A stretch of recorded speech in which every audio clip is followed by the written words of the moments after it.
All right. Okay. So, thank you everybody for joining us today. I'm really overwhelmed by the response. This is so exciting. I'm Saranya, and I run the Bombay Poetry Crawl, which is a space that is used to explore 20th century Anglophone Bombay poetry and the poets within the city of Bombay. So, before we begin, I just request everybody to kindly put themselves on mute because it's just better for the whole evening. Welcome to Reading Nissim Ezekiel, a conversation between Kavita Ezekiel Mendonca and Menka Shivdasani. I am so excited because I think, and I can speak for a lot of us over here when I say that we grew up studying and reading Nissim Ezekiel. So it's so exciting to have such esteemed people talk about him on this evening.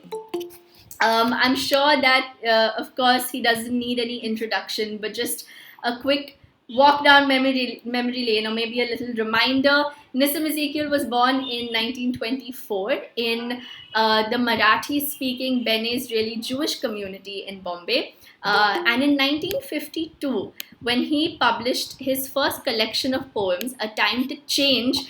This is said to have marked the arrival of modernism in Indian poetry. Basically, things were never the same after A Time to Change was published because Nissim Ezekiel is said to have brought a certain such different craft to Indian writing in English that is marked by his colloquial English in the poetry, by direct speech, by the urbanity and very well crafted use of form. Of course, there are poems in which he stuck to very strict iambic meter and rhyme and rhythm. Also his very Indian poems in English are made waves when it came out. And interestingly, his Indian English voice from many of his poems came from his work as a dramatist. And I think we'll be exploring a little more of that as the evening goes by. His book Latter Day Psalms, which was inspired by the Bible, won the Sahitya Academy Award in 1983. Nissim Ezekiel wasn't just a poet. He wrote essays. He was a dramatist. He was a copywriter. He was an art critic at the Times of India. He headed the English department at Mithibai College. He taught at the University of Leeds, at the University of Pondicherry, and of course, famously, he was the editor of the Indian Pen. Night of the Scorpion is a poem that rings with all of us. I myself studied it twice, once in ICSE and once again in HSC. And I think everybody knows not just Night of the Scorpion, but also Poet Lover Bird Watcher, Morning Walk, The Patriot, Farewell Party for Pushpa TS, and so many other of his poetry and his writings that have made him the face of Indian poetry, not just back in the day, but even now. Sorry, just 1 second. Um,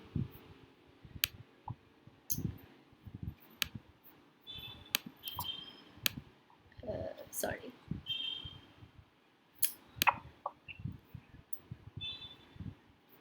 I think someone is presenting. Can they cancel the presentation, please? But okay, yes. So carrying on, so Nissim Ezekiel quickly became the face of Indian poetry, and I think that continues to be true even now. So I am so excited for reading Nissim Ezekiel, a conversation, and as we go by through the evening, we will be exploring many of his works. And to do that, I want to introduce a very exciting guest panel. One of them being Kavita Ezekiel Mendonca. Kavita is a writer of poetry and short fiction. She was born and raised in a Jewish family in Bombay. She has taught English, French, and Spanish in schools and colleges in India and overseas for a career spanning more than 40 years. Her first book of poems, Family Sunday and Other Poems, was published in 1989. And ever since, her poems have been published in the Journal of Indian Literature, which is Sahitya Academies, Harbinger, Asylum, Destiny Poets, Setu, Cafe de Senses, and that's just to name a few. Her poem, How to Light a Poem, was nominated for a Pushcart. And of course, she is also the daughter of the late Nissim Ezekiel. Kavita, thank you so much for joining us. I am so honored to have you as part of this conversation. And thank you for joining us on this cold, wintry Canadian morning. I'm so glad we made the time difference work out. Um, and our second guest speaker for today is Menka Shivdasani. Menka is a Bombay based writer who has published four collections of poetry, most recently being Frazzle, which is poems from 1980 to 2017. She's also the co translator of Freedom and Fishers by Sahitya Academy and a collection of Sindhi partition poems. She has edited anthologies of women's writing, two anthologies of contemporary Indian English poetry for bridgebridge.org. And she received the inaugural W.E. Eunice D'Souza Award in 2020, the Ethos Literary Award in 2019, the Rabindranath Tagore Literary Prize Certificate. And in 1986, she co founded the Poetry Circle in Bombay. As a journalist, she has published 18 books as co author and editor with Raju Kane, three of which were launched by the then Prime Minister Atal Bihari Vajpayee. Thank you so much, Menka. And I must say, I have personally looked up to the two of you and your poetry, and I'm so honored that you took time out to be with us today. Pleasure to be here, Saranya. Thank you for calling us. My pleasure. Just before we begin, I request Rajalakshmi Ramamurthy, who is my grandmother, Patty, please can you stop presenting from your tablet because... Oh no, she left. Okay. Right. So the way this evening will go is the way that we've planned it is we'll first have Kavita and Menka will read some of Nissim Ezekiel's poetry and his other works and some other exciting stuff, and they will go turn by turn. After which I will, this will be for around 20-25 minutes, and then I will pose one question to the two guest speakers. And after that, we'll have the last 10 or 15 minutes left open for the audience for interaction. Kavita, would you like to begin? Sure. Good morning again. As I said, everybody, greetings from Canada. Not that cold, but still a little bit dark here. The sun has just risen, like I said, and I am more than honored to be invited to this presentation for two reasons. One is this young, amazing, wonderful Saranya, who is, with her boundless enthusiasm, got this whole thing organized, which is a real feat and a labor of love. And the other is Menka being here, a distinguished poet and writer in her own right. And also, we went to the same school together. So we are kindred souls, in case you didn't know. And so thank you to the two of you. And also thank you to all of the audience, all of the people joining us.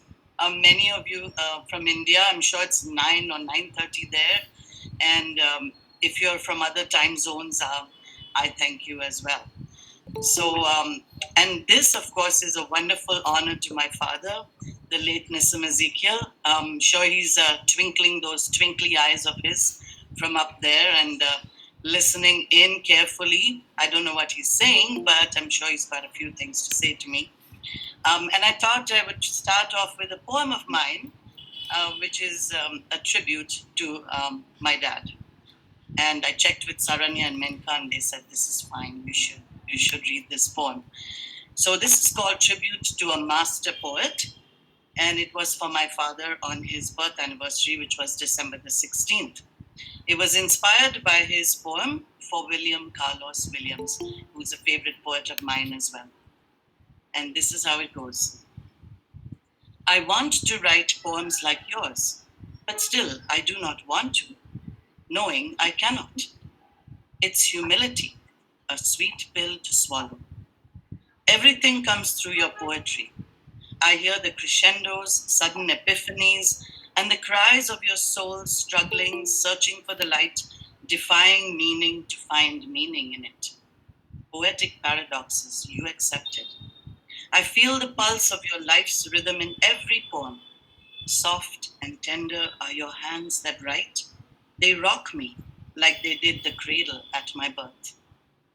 Often, when I read your poems out loud to myself, our voices become one, indistinguishable, blended. In unison, we write different lines. I love duets in music, poetry, and dance. A melody of harmony is born. I dreamt of being a backup singer too, for your songs. Dictate to me from your heavenly abode what you would have me say, and I will say it verbatim. No complex thought or allusions, please, or I will be lost. If you want to rearrange my words, check with me first. Be the gentle father and then the constructive critic. Remember how many times you said you named me prophetically? You said I would feel a stirring in my bones. That day has come. My bones have shifted positions significantly. They are making music. If, according to you, the prophecy has been fulfilled, twinkle those eyes of approval. I will continue to write, with you to thank first, and then the muse. I'm not able to end the poem without talking of apples. It may be a common fruit, but because you called me the apple of your eye, apples will always be special to me. Thank you. Thank you so much, Kavita. That's such a beautiful way to begin this evening and this tribute to Thank Nissim. you. Thank you so much. Menka, would you like to read? Yeah, so Kavita mentioned that we went to the same school. The strange thing is that though we lived in the same city, we never met. It was very odd, but thanks to Saranya, we're here together on the same platform and finally connecting. So thank you for that, Saranya. I would also like to start on a slightly personal note, but with a poem by Nissim, which I discovered in this book, Nissim Ezekiel Remembered. You're probably seeing it in reverse direction. It's a poem that he wrote about the poetry circle, which I had not read earlier. It was poetry circle was something that we started in 1986, and he offered us the use of the Indian Pen Office for our meetings. You know, and he was very supportive. But he's written this poem, which he's called A New Poem, and he's dated it 23rd March 1996. And in brackets, he said Poetry Circle Bombay Writing Session. So here it is. If I could teach myself what I claim to teach others, I may arrive on a different road of dreams and realities. Instead, I remain where I am and continue to teach others because they praise me for doing so. Stop praising me, my friends. Let me learn to live without teaching until I find my soul or even lose it on that different road. And I must say, I was one of the people he taught a great deal about writing poetry. So, and he always did it willingly. He always spent time with young poets. Several poets have talked about this. People like Santan Rodrigues have talked about it as well. Thank you so much, Menka. That is so priceless. And did he read this at one of the Poetry Circle events? Not that I recall. Okay.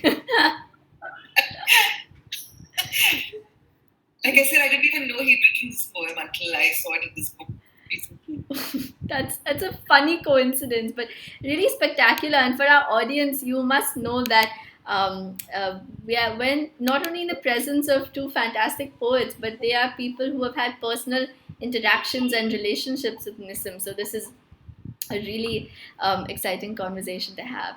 Kavita? Okay, thank you so much, Menka. That was wonderful. And also the little explanation that you gave with it. I wanted to read a poem called Background Casually. I think some of you know this poem. It's actually the story of my father's life as he said it in his own words. Uh, I don't know about that first line, but I think that first line is more my father looking at himself in an ironic, satiric, kind of detached manner, because I don't remember him like this in that first line, but the rest is fine. So we'll talk about that later. Background Casual by Nissim Ezekiel. A poet, rascal, clown was born, the frightened child who would not eat or sleep, a boy of meager bone. He never learned to fly a kite. His borrowed top refused to spin. I went to Roman Catholic school, a mugging Jew among the wolves. They told me I had killed the Christ. That year, I won the scripture prize. A Muslim sportsman boxed my ears. I grew in terror of the strong but undernourished Hindu lads. Their prepositions, always wrong, repelled me by passivity. One noisy day, I used a knife. At home on Friday nights, the prayers were said. My morals had declined. I had heard of yoga and of Zen. Could I perhaps be Rabbi Saint? The more I searched, the less I found. 22, time to go abroad. First the decision, then a friend to pay the fare. Philosophy, poverty, and poetry. Three companions shared my basement room. The London seasons passed me by. I lay in bed 2 years alone. And then a woman came to tell my willing ears I was the son of man. I knew that I had failed. In everything, a bitter thought. So, in an English cargo ship taking French guns and mortar shells to Indochina, scrubbed the decks and learned to laugh again at home. How to feel at home was the point. Some reading had been done, but what I had observed, except my own exasperation, all Hindus are like that, my father used to say. When someone talked too loudly or knocked at the door like the devil, they hawked and spat. They sprawled around. I prepared for the worst. Married, changed jobs, and saw myself a fool. The song of my experience sung, I knew that all was yet to sing. My ancestors among the castes were aliens crushing seed for bread. The hooded bullock made his rounds. One among them fought and taught, a major bearing British arms. He told my father sad stories of the Boer War. I dreamed that fierce men had bound my feet and hands. The later dreams were all of words. I did not know that words betray, but let the poems come, and lost that grip on things the worldly prize. I would not suffer that again. I look about me now and try to formulate a plainer view. The wise survive and serve. To play the fool, to cash in on the inner and the outer storms. The Indian landscape sears my eyes. I have become a part of it, to be observed by foreigners. They say that I'm singular. Their letters overstate the case. I have made my commitments now. This is one, to stay where I am, as others choose to give themselves in some remote and backward place. My backward place is where I am. Thank you. Wow, I think that poem is such a strong marker of his craft and the direct speech that he's so known and so famous for. That was incredible. Thank you, Kavita. Menka? So Kavita talked about Nissim going off abroad, and this book illustrated, I don't know if you can see it, illustrated history of Indian literature in English, edited by Arvind Krishna Mehrotra, has a photograph of him in England. Can you see that? And the caption actually refers to background casually.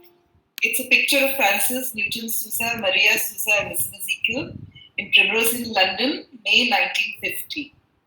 And those lines are quoted: 22, time to go abroad, first the decision, then a friend to pay the fare. So I just thought that'd be interesting to share with you. And I would now like to move on to reading On an African Mask.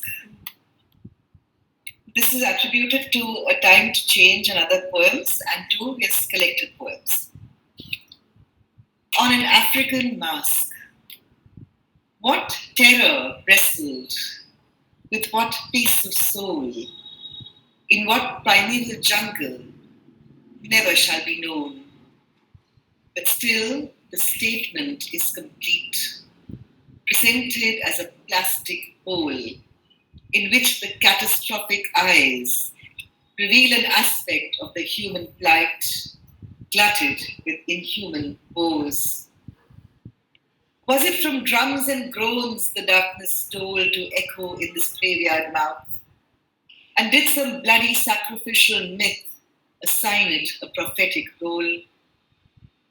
The mask evokes a muffled noise of dialectic oppositions, which, like it, must slowly poise their various signs as good equations, and in the passion of mind and heart, acquire the equilibrium of art. I thought that was a lovely poem, and the equilibrium of art is, I think, a subject that concerned him a great deal. And he worked all his life to make it happen. That is a fantastic poem. Thank you so much. And what made you select it? Is it one of your personal favorites? Actually, no, I'm rediscovering Nissim's poems thanks to you. Yeah. My all-time favorite, of course, is Poet Lover Bird Watcher, which I believe you're going to hear later. Of course. And of course, I'm very familiar with a lot of his work. Background Casually was a poem that I knew practically by heart at one time. Yeah. And there was a time when I was 17 and he told me he'd written this new set of poems, but he couldn't show them to me. And I said, no, why? And he said, no, you're too young. I can't show it to you. So I said, what? I mean, he said, no, you'll be shocked. I can't show it to you. It's called... So I'm 17, and of course, nothing shocks me when you're 17, right? You have to prove that. I said, no problem. Show it to me. No issue with that at all. And when he did, he was very concerned about my reaction. And I told him exactly what he kept telling me about my poems. He left out a comma in the third line. And he was such a good sport. He just started laughing and said, you so-and-so, you learned my lessons too well. So you weren't shocked. Not I was shocked. I was 17, but I couldn't let him know that. Right. I understand that. And I'm glad that we talked about this poem on an African Mask before, so we would not overlap, because it's one of my favorites too. But Saranya has actually two favorites. And after I had made my initial list and then talked to her, I changed my mind about one or two of the poems that I wanted to read. But of course, my all-time favorite is Poet Lover Bird Watcher. And so many people have told me that that's their favorite poem as well. So the next poem I'm going to read is Poet Lover Bird Watcher. It also reminds me of the temperament of my father, which was always very, very calm, and of course very poetic, very introspective, very philosophical, and all of those qualities that he brings to bear on his poetry, and that he brought to bear on my upbringing as I was growing up. So I'm going to read Poet Lover Bird Watcher by Nissim Ezekiel. I almost said by Daddy, because it's very easy to, it's very difficult to say Nissim Ezekiel, because he was Nissim Ezekiel to the world, but for me it's just always been Daddy. So here's a poem by Daddy.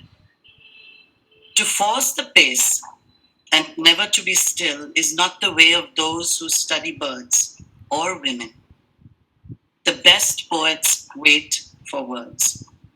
The hunt is not an exercise of will, but patient love relaxing on a hill to note the movement of a timid wing, until the one who knows that she is loved no longer waits, but risks surrendering. In this, the poet finds his moral proved, who never spoke before his spirit moved. The slow movement seems somehow to say much more, To watch the rarer birds, you have to go along deserted lanes and where the rivers flow in silence near the shore. Or by a shore, in silence near the source. Or by a shore remote and thorny like the heart's dark floor. And there the women slowly turn around, not only flesh and bone, but myths of light with darkness at the core. And sense is found by poets lost in crooked, restless flight. The deaf can hear, the blind recover sight. So people ask me, what are your favorite lines? And of course, there are so many here. The best poets wait for words. And that's what my dad always told me when I was writing poetry is wait. And there was a lot of waiting in everything. He always said wait. If you didn't want to do an exam because you were too stressed and there was too much to study, it was like wait, it will happen, it will come, And the other lines that I find very inspirational when I'm thinking about his advice is always, who never spoke before his spirit moved. So I write when my spirit moves, when the spirit moves me to write. And when I write, I remember these lines. And of course, I love the last lines. The deaf can hear, the blind recover sight, because that is a reference to the Bible, to the words of Jesus, to the acts of Jesus. And I went to a Christian school, so there was deeply steeped in the Bible. And of course, at home it was Old Testament. And in school it was our New Testament. But those lines there bring a lot of peace. So that's why I chose this poem, apart from the fact that it's my favorite. Yeah, and the one thing that always strikes me when I read this poem is the pace of it. There's something Yeah. so meditative about the Very, rhythm, and yeah, this yeah, it's a very calming, very I don't want to say surreal, but it's a calming poem. It's like of another world. So I really yeah. enjoy it. That's why I was saying that, because it brought all of his, as I remember growing up, Yeah. just that quality of calmness, patience, waiting, waiting for words. And it was very interesting because I have a poem called How Daddy Wrote His Poetry. And one of the things he always did was he had a handkerchief, and I've described it in the poem. And he would go and lie down on the bed, put the handkerchief over his eyes. And then he would wait, and I would pull it out and would say, no, put it back, put it back. And then he would get up and go to the desk. It was a large wooden desk about which I've written another Hyben called The Poet's Desk. And he would go back and he would write a few lines. There would be a menthol cool cigarette on the table, which would just, and I talked about the smoke that just curled, you'd just take one puff and then back to the bed. It was kind of like a rhythm, a poetic rhythm, back and forth, back and forth. And then there was the handkerchief, which I would insist that I regularly needed to wash it and change it so that, you would have some fresh inspiration. So that's the process kind of I watched. And, he did that till all hours of the night and morning until I would say, as I said in the poem, it's late now, Daddy. It's time to sleep. So that would be so that's this calm that, was always there as he was writing the poetry. And I watched this process every day. So That's amazing. Thank you for sharing that. That's amazing. What I liked about this poem is the way he seamlessly brought all the three together, the poet, the lover, the bird watcher. They're all like one unit at the end of the poem. And yeah, I thought that was an amazing way to write it. And I think speaking of the best poets waiting for words, what I noticed about Nissim's act of writing was that while he waited for words, it was also balanced by the very, very active process of writing, working on the poems. There was one time, and I remember I was really frustrated because I had done 4 drafts of one of the poems, and I'm still not happy with it. And I told him, in irritation, I said, this poem is just not working. 4 drafts, I've done 4 drafts. He just smiled and he said, only 4 drafts? I've done 10 drafts and I've not been happy with this poem in spite of that. It's okay, it'll come. And I would get very frustrated with, I thought certain poems that were not working, so I would tear them up and say, forget it, I'm not going to waste my time. And he said, hang on. You, you need to be gentler with yourself. Just leave a poem. And if you think it's not working, leave it. Come back to it afterwards. You'll find that you can work with it again. So that was really important, for me to know at that age. And the bird watcher, we actually had very good friends, like and Zafar Fateh Ali, who's their uncle, their relative, was also Salim Ali, the great ornithologist. And so this poem is actually dedicated to the Fateh Alis with whom we spent as children a lot of time. When they were in Bombay, and then they were outside of Bangalore in a beautiful sort of rural property called Bagalur. And all of my siblings and I, and my mom and my dad, we would spend time with them, and they were extremely gracious hosts. And Zafar Fateh Ali actually had, both of them were writers, and their children were writers too. So he had a lovely little shed, and he would go off there and he said, "Ab mujhe likhna hai, mujhe thoda sa silence chahiye," and very, very beautiful Hyderabadi kind of Hindi, very gracious. And she would insist that my dad needed to have a little rest in the afternoon. So she would say to Zafar, "Ab aap is kamre se zara sa nikliye aur Nissim ko aaram karne dijiye." I always noticed that beautiful Hindi. So they were the bird watchers. So this poem is actually really dedicated to Laik and Zafar and Salim Ali. Oh, wow. So that's the background of this poem.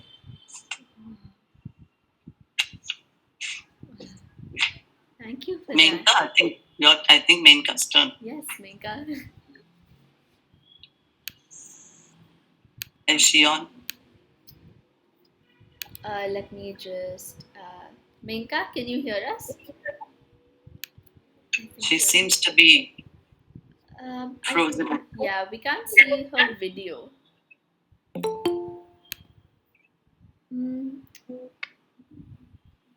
I can see her, but can't hear her. Oh.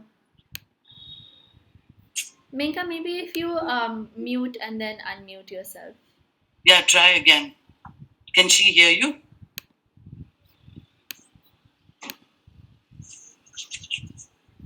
All right. I think she'll Should I- rejoin. Until then, Kavita, would you mind reading something? Sure. I've been waiting to read this poem because this is one of Saranya's favorites. I wasn't going to select it, and she said, "I don't want to influence your choice." And I said, "Why not? Of course, you should influence our choice." Thank you so much. This is one of those poems from his very Indian poems in very Indian English, and I'm going to try and read it in my dad's very Indian English accent. And it's called Goodbye Party for Miss Pushpa T.S. These poems, of course, have caused a lot of controversy or controversy, and they're meant to be gently satiric. They're not meant to be making fun of the way Indians speak or some Indians speak. It's merely that you observe the patterns and the rhythms of speech as some people in India speak, and we do it too. We have our own accents, and as I told Saranya, I said sometimes my dad would say the word debonair like debonair, and we would say it's not debonair, it's debonair. But all his life he said debonair, which was a magazine, and he would say surrender, and we would say it's not, it's surrender. So we all have our own particular ways of speaking. So here's Saranya. This is dedicated to you. Thank you. Goodbye party for Miss Pushpa T.S. Friends, our dear sister is departing for foreign in 2-3 days, and we are meeting today to wish her bon voyage. You are all knowing, friends, what sweetness is in Miss Pushpa. I don't only mean external sweetness, but internal sweetness. Miss Pushpa is smiling and smiling even for no reason, but simply because she is feeling. Miss Pushpa is coming from very high family. Her father was renowned advocate in Balsar or Surat. I'm not now remembering which place. Surat. Ah, yes. Once only I stayed in Surat with family members of my uncle's very old friend. His wife was cooking nicely. That was long time ago. Coming back to Miss Pushpa, she's most popular lady with men also and ladies also. Whenever I ask her to do anything, she was saying, just now only I will do it. That is showing good spirit. I'm always appreciating the good spirit. Pushpa Miss is never saying no. Whatever I or anybody is asking, she's always saying yes. And today she's going to improve her prospect. And we are wishing her bon voyage. Now I ask other speakers to speak. No pressure. And afterwards, Miss Pushpa will do summing up. Thank you. Okay. Thank you so much, Kavita. That is one of my favorites, and I think that the use of Indian English is not only meant for satire, but I think it's brilliant for the tone of his poem, for the voice of the poem itself, and this is something that even the Patriot has, and even the one on the railway clerk, and I think that Right. and I find it sad that they were maybe perceived as offensive to some people, because I think that they're just brilliant pieces of writing. There's so much to learn from voice, right? Yeah. And Saranya, I wanted to tell you that, and everybody, my audience here, our audience, that the railway clerk is also, somebody made a YouTube video of it and then sent me the link. And it is actually my father narrating the railway clerk, his own poem, in his own voice. Yeah. He's the narrator. And we, when we want him near, we listen to it. Alan and I, Alan is my husband, we listen to it, and we're like, oh my goodness, daddy's in this room. We can't believe that he's not in the room. So Yeah. If you ever get a chance to listen to the railway clerk, and he's got that same Indian accent, because it's one of those poems. So Yeah. that's just a little bit of information. Thank you for that. Menka said that her lights went out, so she'll try to join us in a bit. So, would you mind continuing reading until she joins? Yeah, I'm sure. No problem. Okay. No problem. Thank you. Another of my favorites is a poem called Poetry, and all poets, I think, write a lot about the art and craft of poetry and what poetry means to them. And they define poetry, they think about it. And I love this poem, so I'm just going to read it. And then I'm going to read a poem that I wrote on poetry. I've written several of them, but this one is something also that Saranya was asking about, how he influenced you and what he advised you. And so there's these two poems. This one's called Poetry by Nissim Ezekiel. If it was so, as I say it is, in poetry, precisely so. A face, a savage, singular, but well-defined identity. Homage would be done to it by such a sleep, such a lucid flow of time, that I would be in poetry defined, as in reality I should be so. A poem is an episode completed in an hour or two, but poetry is something more. It is the why, the how, the what, the flow from which a poem comes, in which the savage and the singular, the gentle, familiar, are all dissolved. The residue is what you read as a poem. The rest flows and is poetry. This should be so, precisely so. So that's my father's poem. And one of the things was my first talk on poetry that I gave for Karim City College in Jamshedpur. I was invited to talk, and they said you could select the topic, select the time. So that was wonderful because of our different time zones here. And so I selected the subject to be authenticity and simplicity in poetry. And I'm going to read a poem which actually encapsulates my beliefs about poetry and also things my father I watched by sort of watching him what poetry should be. So this is poetry by Kavita Ezekiel Mendonca. Give me simple, show me what you saw. Give me pure, the ocean hugging the shore. Show me the river flowing brisk and clear. Show me the tree I can climb without fear. Make me listen to the ripples, the sound of the stone. Make me listen to the wind as it makes moan. Show me the silt, brown as my skin. Show me the dirt, the chaos, the din. Give me authentic, your own true voice, loud or soft, without any choice. Give me direct, help my understanding of love or pain. Make me feel the suffering. Give me poetry, pour out your soul. Give me you, not a part, but the whole. Don't pile up images, word after word. Get me drunk, make my spirit stirred. Thanks for that, Kavita. What was the experience like to write in dialogue with one of your father's poems? Um, I've been writing poems which are more, they're called tandem poems.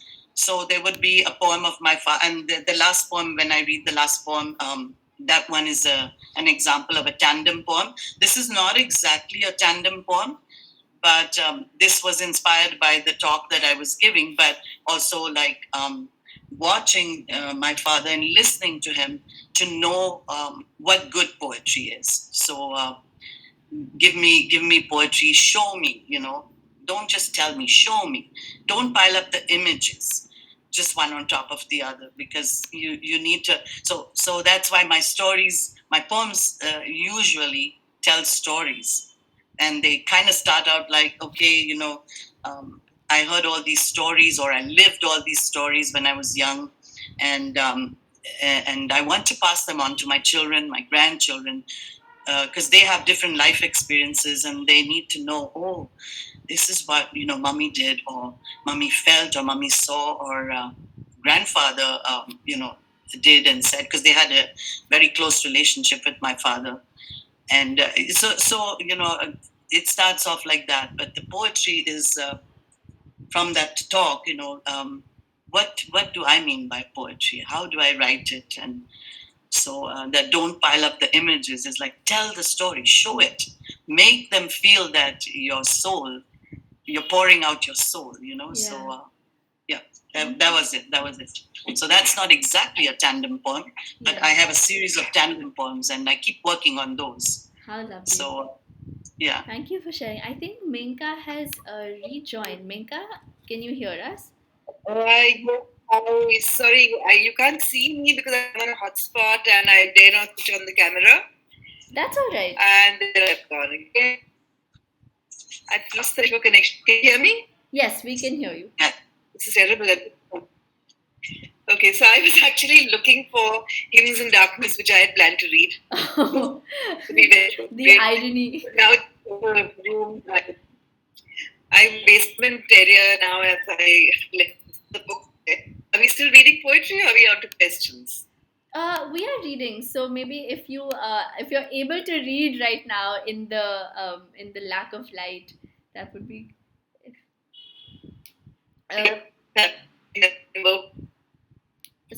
Sorry, your voice is cracking a little bit.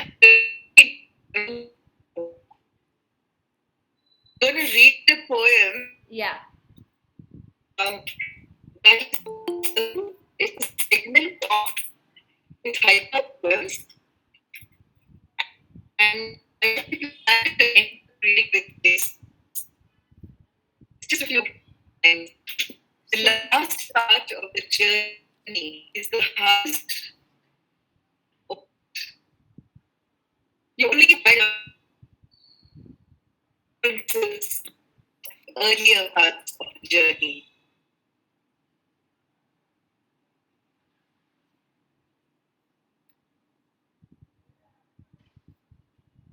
I'm so sorry, Menka. I think your audio your audio has been cut off. Excuse me. Can you hear me? Now yes, now I can. Okay, it was just the last, last two lines. Right. I always traveled that no one saw me off. Was fast. Well, so there's one segment of this poem which the poems. Sorry, You Menka, can hear me. your Well, voice has been very cracking. I don't know. Kavita, can you hear her? Because the audio is a little... It's fading in and out. Yeah, I think that's more what's happening. yeah. I can hear bits of it, but then it goes off again and then comes back again. Yeah. Mm.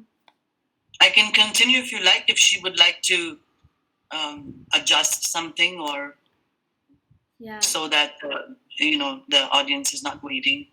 Yeah. If you like, Saranya. Sure. Menka, would you mind? We can carry on to I think the next part. If we have last poems, and then we can have the Q&A. All right, Kavita, do you... Is this the last one that you're asking? Yes, and then we will go on to the question answer round. Okay, so my last poem is called Loss, and I was going to read some others too, but you're right that we need to move on to the questions. So this poem, Loss, is actually a tandem poem to accompany one of the poster poems of my father's, which was poster poem 1. And that started off with, my father talked too loudly, but just before he died.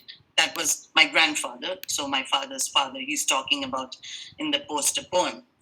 And my poem, Loss, is based on my father, Nissim Ezekiel.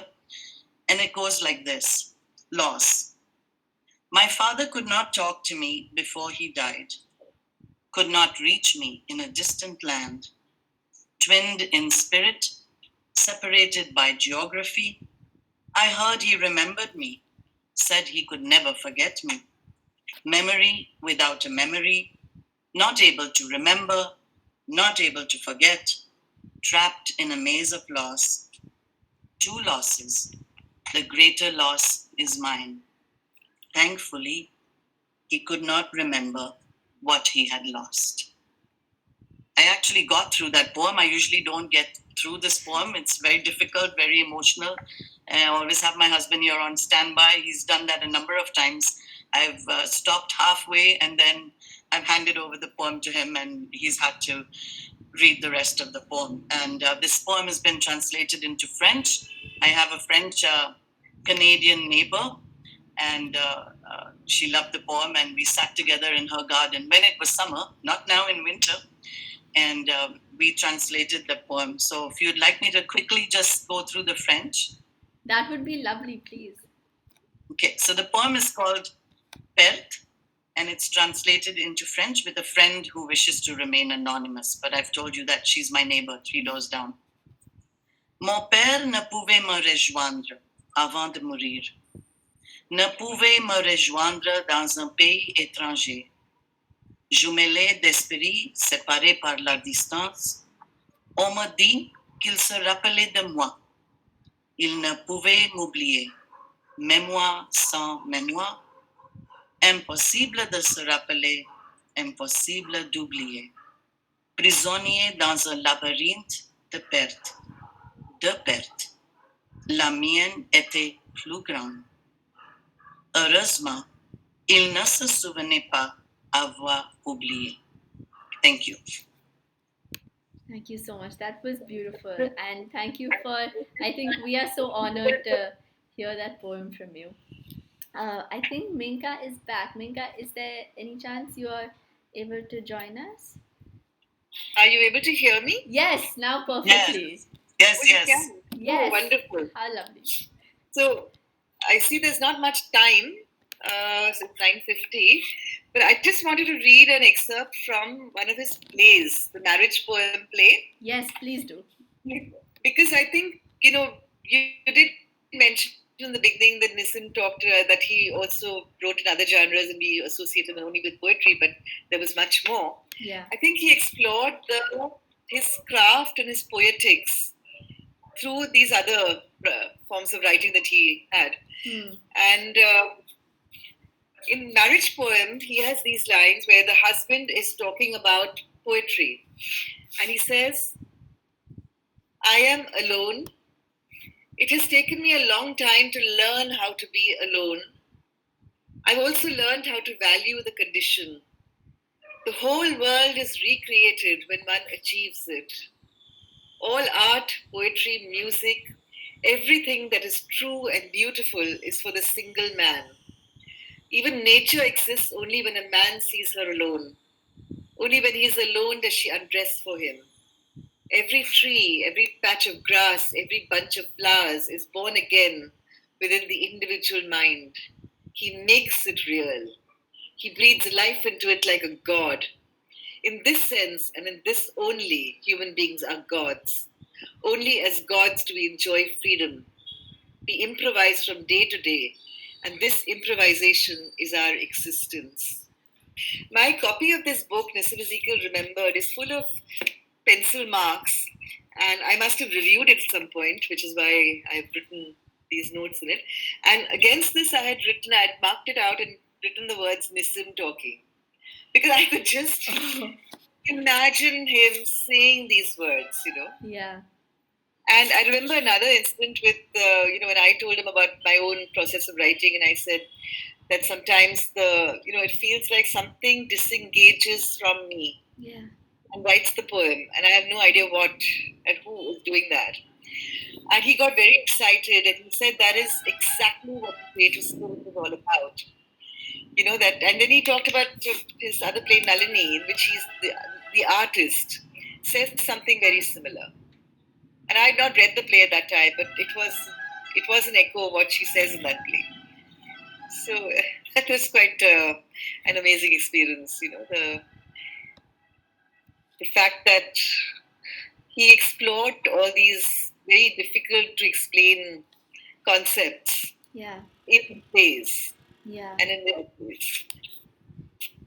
Yeah, and I find it so interesting because the characters in his plays, I can't speak for his dramas, but the characters in his poems, especially in very Indian poetry in English, they seem so authentic and real, and I'm sure that writing plays has so much to do with that, and that relationship between poetry and drama just comes across in his writing, which is so fascinating to study, really. So thank you for reading that out. And we actually watched Nalini, my whole family. We watched the play performed in Bombay. So, my dad always took me to a lot of plays. And sometimes he said, I said, this play wasn't good. Why'd you bring me here? And he said, in order to know a good play, you also need to see a bad play. I could just not believe he said that. But, being very young at the time, he always he allowed us to see the good and the bad, so we could hone our critical, senses, so to speak. Yeah. So that was with Nalini. My mom used to say to him, "You stick to writing poetry." So, and we all would laugh because, of course, my dad was writing all kinds of things. He wore so many hats, and he did so many kinds of jobs. So he wore those hats as well. Yeah. But it's always a process of discovery, and he uses in this play the words "alone." And it reminds me that Shimon Peres, who actually was the 8th Prime Minister of Israel, had a copy of my dad's poems on his desk. Oh. And he said, my favorite poem is Nissim Ezekiel, and when I need peace, I turn to his poems. And he particularly loved his poem Acceptance. And the first lines are, I am alone, you are alone, so why can't we be alone together? And so we loved Shimon Peres, and of course, we loved the fact that he had these poems on his desk, these collected works. I have a cousin who's named after my father, because when my father went to England, they thought, oh, he's not coming back. So the little boy was born, my cousin, a couple of years older than I am, and he's Nissim Ezekiel Jr. So poor fellow. He's a musician, he's an economist, and he was actually in a meeting with Shimon Peres, and Shimon Peres asked him about his name. He asked him whether he was the poet, and he said, no, that's my uncle. And so my cousin Nissim wrote us an email in which he explained these lines. And he says, when I need peace, I turn to his poetry. And it's just the same with me. Whenever I need peace, the many things we do, nature is something my father loved. So that's why I have the poem, The Many Things My Father Loved. But we'd need a whole other session for all of those things. So Saranya, I'm going to stop there and let you carry on. I wish time did not exist, because there's so much more to hear, and but we are close to the hour. So if any of the audience has any questions, please type it down in the chat box, and we can ask. Otherwise, I think we have time for one question, which I have been thinking about for so long, and that I'm really curious to know. And I think that this deserves more attention than is normally received, which is the very craft of Nissim Ezekiel's writing. And so, my question to Menka and Kavita is really, what do you think it is about his poetics and his writing that made his works so paradigm shifting, not only in the Indian context, I think, but also in international poetry, in Anglophone poetry, and Commonwealth poetry. So this is, an open question. Do you want me to go first, or how do you want to do this? Sure, please. Sorry, I missed half the question anyway. Menka, it's just I'm curious about what you think it is about Nissim Ezekiel's poetics, his craft of writing, that radically changed the paradigm of Indian writing, because he is he's known to have he said to have brought modernism in India and done so many things with Anglophone poetry, with English and Indian and just poetry in general. So my question is, what is it that you think it is about his writing that has achieved all these feats? Okay, so I think. Go ahead. Okay. Go ahead. I'm just concerned about my net going off again. And sure, Menka, please. Go ahead. I think he brought in very different tone and language, and the whole thought process. He came from a generation that was just meeting a newly independent India. And there was this whole colonial hangover, and all the poets were writing in the whole romantic way. And he brought a completely different idiom to the writing of the poetry. Yeah. And that, in fact, I had quotes from essays which explain this further, but now I'm not in the same room, like I said.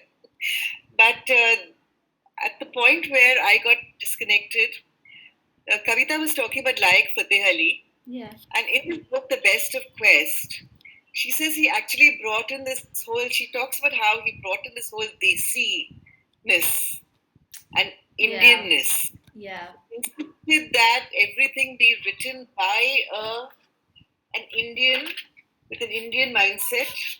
And I think that was the biggest thing that he did. And she actually says that this insistence on Desiness helped to raise the standard of Indian publishing. And I think that was a very, very major contribution that he did. The other thing was, of course, spending time with young poets and helping them hone their craft. I was one of them. Yeah. I learned a great deal, like I said, about craft. Yeah. And that insistence on the smallest detail. When you're writing a poem, you don't think about the small things like the commas and the full stops, but he did. Yeah. And he told me that at that age, one should focus on that craft, internalize it, so then you can get on with the real business of writing. That's such important advice. He said, yeah. And he told me, don't, forget about the grand philosophies of poetry. First, get your grammar right. that is that is such a reality check that I think every poet needs. So, Absolutely. That's so fantastic. Menka's mentioned most of the points that make my father father of. I mean, there are so many Yeah. titles, so many accolades Yeah. that are attributed to him. Yeah. Of course, as I said, he's my father and the Yeah. father of my sister and my brother as well. And she talked about this Indianness. And as I was reading and studying, uh, I used to love literary criticism when I was privileged to have my father as a professor at the Bombay University for the 2 years. He joined just the year that I started my MA. Uh, so it was an interesting relationship. Sometimes I did bunk his classes, and go off to the St. Xavier's College choir to sing because I just loved the choir. And we had a wonderful conductor. He's still a professor of music at Boston University. So Sure. I would do that. And my dad would say, every person was in the class. Where were you? In terms of singing in St. Xavier's College. But we talked about Menka talked about this Indianness, and I found a quote that I really loved because not only does it apply to him, but it applies to all Indians everywhere, and to me as I write my poetry in another country, Yeah. but about India. And the quote goes: "To be Indian, poets have to be rooted somewhere in India geographically, historically, socially, or psychologically." And so I talk a lot about roots and write a lot of poems about home. So it doesn't matter where you are based, and you know about the Indian diaspora. We guys are all over the place. And then I read Bruce King because he was one of the early Yes. critics of my dad. I have my desk here piled with literary criticism because it was one of my favorite subjects, like I said. But just reading about my father, things that were said, and I think this encapsulates kind of the answer to this question: why was he innovative? What was it? What was it about his craft? And he said, Bruce King said, Ezekiel had his own distinctive personality, and we've talked about that, character and themes, which he expressed within the perspective of a modern intellectual. So my father was very intellectual, and this is what a lot of he brought to bear a lot of, and we rebelled against it as children, because intellectual to us meant, oh my goodness, way up there somewhere, Yeah. something different from where we were down, down on the earth. Yeah. But he brought to Indian English poetry the skepticism, restlessness, and both of us are restless souls, my dad and I. I know where exactly I got it from. Feeling of alienation, openness to experience, self consciousness, and quest for some meaning to life that is as much a part of the modern mind. So he was considered as a pioneer in this field. And Menka talked about the colonial hangover. And of course, I mean, we studied and I read, Sarojini Naidu and in an Indian bazaar, and read Tagore's Where the Mind is Without Fear, but not so much of that, more of British poetry. Yeah. So it was very hard. I had to do a lot of studying about colonial poetry and the poets, and it's good because Saranya has given an opportunity for me to restudy. And the reason I have all these notes on that is because I taught for so many years, and that's how that process went. Yeah. And my dad always said, thorough preparation is the secret to good teaching. So whenever I wanted to stop preparing, I would, have those words ringing in my ears, and I would continue. So I've done, thanks to you, Saranya, lots of extended preparation beyond what I would normally do. And someone invited me to another Zoom call, and I said, I need to rest. I need to take a break, do some of my own writing, and I'll get back to the next Zoom call because it's about, I'm translating my dad's poems into Spanish. Oh, wow. And it's a language I love. It's a language my son speaks fluently because he lived in Mexico and Colombia, and he worked there. And he inspired me because I already knew French. And so I'm very grateful to him for that. And I can read Pablo Neruda and Octavio Paz in Spanish, which is just amazing. That's and amazing. watching a movie right now, which is in Spanish with English subtitles. So it's called Monarca. So we watch it if there is Spanish, and we love it, love the music. How and lovely. Of course, Sunaina does the bachata dancing. So we got a lot of Spanish culture in here, mingling with our Indian culture, which is perfect. Amazing. So I think that he was innovative in not just style, but content as well, like what he writes about. And he was a poet of the inner self. He always talked to us about inner and cultivating the inner. And I think that's been a great life lesson for all of us, and something we pass on to our children, the spiritual.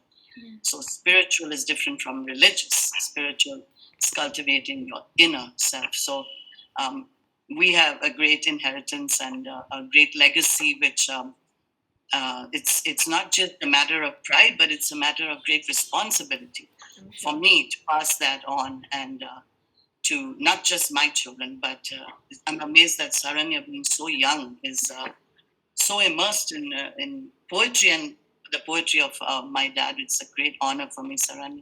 So thank you so much. I think the honor is all ours, and I think as students of poetry, as a student of poetry, and I can be envious of Menka's interactions with Nissim, but I do believe that as a student of poetry, that I learned so much from Nissim Ezekiel. I think in a way that we all come from his work and his writing, and I just want to quote something that John Thiem wrote in the introduction to his collected poems, which has already been said, but just to reiterate, um, Ezekiel writes from a very specific Indian viewpoint, and many of his poems deal with private experiences, like Kavita just said. Nonetheless, his verse offers a social vision which moves outwards from his urban experience and minority background to provide optics on many areas of Indian life. As has frequently been noted, the dominant tone of his poetry is ironic skepticism. It is this skepticism, and this point has been made less frequently, that makes it possible to see his poetic practice as a metonym for the discourse of the new secular nation to which he returned in the early 1950s. For the most part, he avoids writing about his Indianness, but in doing so, he communicates a particular view of Indian identity. And I think a big part of my interest in 20th century Bombay poetry is the idea of the city and of the nation that is written about. But thank you so much, Kavita, Menka, and thank you so much to our lovely audience. If the audience has any comments or questions, please feel free to type them in the chat box. Menka, Kavita, do you have anything to add? Menka, thank you so much for making it through with all the technical. So sorry about that glitch. That was most unexpected. I have to thank Menka because she stayed up late, and Yes. I know in our previous conversations she talked about and she didn't fall asleep, so that's wonderful. And also, it's just wonderful that we are all friends, virtual friends, and someday, hopefully we all get to meet. But this is an amazing, I know it's challenging and surreal times almost that we're living in, walking around in masks, etc. But and all of the social distancing, it's very strange to sit in my French Canadian neighbor's garden, and she's got a mask, I have a mask, and we're like, and listening to French with her mask on, that's very challenging. Without the mask, it's fine. But so I want to thank Menka for being here, and Saranya. Saranya, you will be thanked all for the rest of the day, because I have the day to talk about this and rave about it. And it's just a wonderful initiative. Like someone is saying here, thank you for the initiative on the chat. I can see. And anybody is welcome to send me questions or anything more they need to know. I have tons of stuff here that I have worked out and written, anecdotes, lots of anecdotes, growing up, lots of stories. So we don't have the time. And somebody's talking about my name.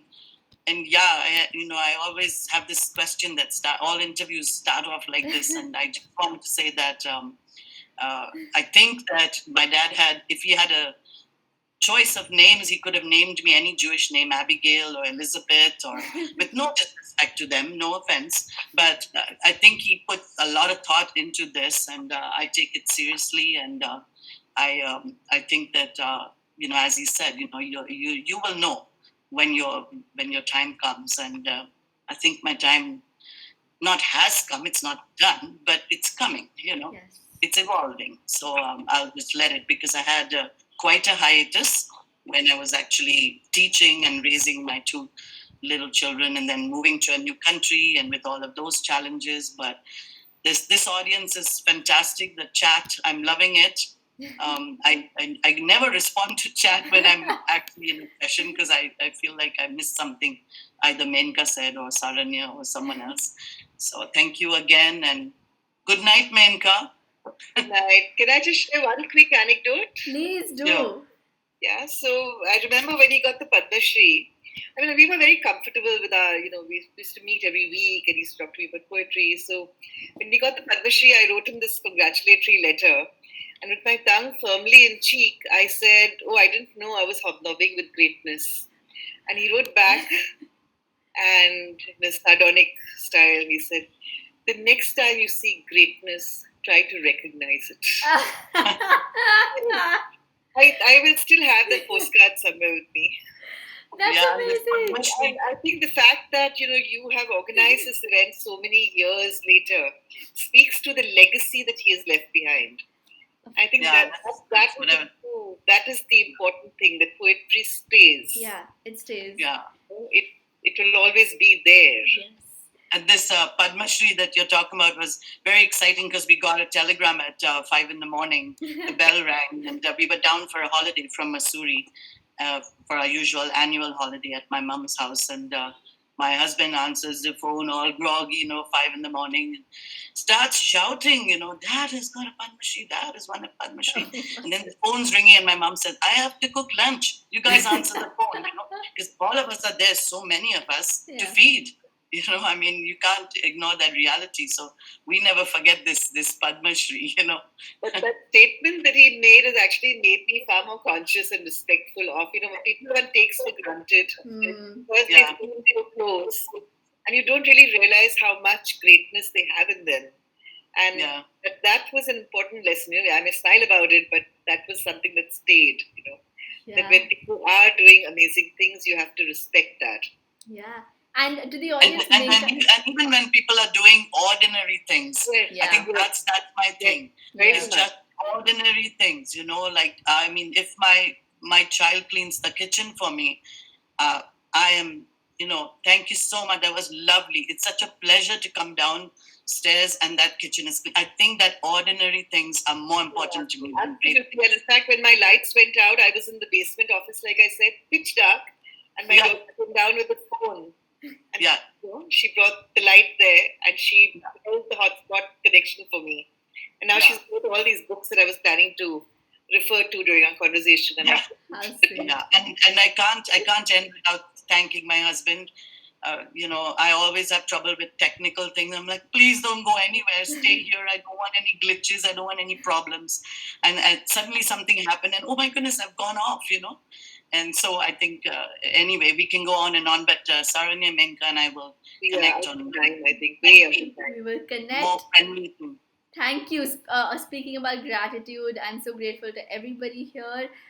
Please do follow these two fantastic poets if you don't already, because Kavita and Menka are just brilliant. Calling me fantastic. And no, you both really are inspirations. And Menka has written lovely articles about the time that she met Nissim for the first time, and I'll share the link with everybody later. But it's just something that everyone should read. Thank you so much. Thank you, everybody. Thank you, Menka. Thank you so much, and for bearing with me with my connection. And Good then night, everyone, and Good have a night. nice day to others who are just joining from a different time zone. Yes. Okay, good night. Thanks, Kavita. Have a good day. Yes, Oh, Kavita. yes, I certainly will. Thank you. It set the tone for the day. Wonderful tone. Thank Yes. you. Bye Bye. bye.